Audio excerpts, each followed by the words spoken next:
So the gentleman's question was, as a general statement, could I tell him what's not covered under a property policy, a homeowner's policy?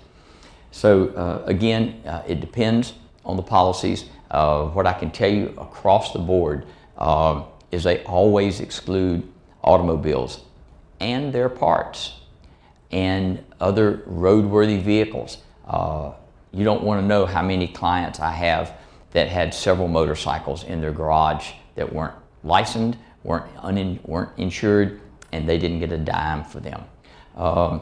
If you have vehicles that service the property, that could be anything from a riding lawnmower to a tractor, but things that you use that are part of servicing, then that's a vehicle that would be covered. And the parts for that vehicle would be covered.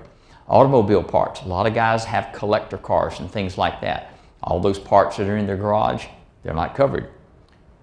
Tools, well, if you earn your living using those tools, most policies are going to have a limitation under the category of business things. But a good example, I had a guy that he used to be a welder and did that for a living. And the insurance company had told him that they wouldn't pay for any of it. And he had a lot of expensive welding equipment. He came to me and hired me to help him with his claim. And in my conversations with him, I learned he's doing something else. He was doing something else at the time of the fire. They were no longer business tools. It took me nearly a year of fighting, but I finally convinced the insurance company that I was going to win one way or the other, and they relented, and they paid for all that equipment. He was owed that under the policy.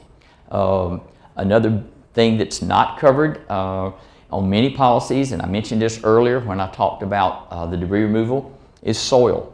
A lot of policies will exclude replacing the soil, so that's something that you need to know and take into consideration when you're looking at whether or not to rebuild. Most policies will have limitations on some types of personal property, such as money, gold, bullion. They'll list a number of things. You just have to read your policy because some have more restrictions than others. They'll usually pay for it, but there's a limit on it. One of the things that often comes up is insurance adjusters tell people that their firearms aren't covered for any number of reasons. Well, under most policies, they aren't covered for theft, but they are covered in a fire. And contrary to what a lot of people think, there's a lot of people in California that have guns.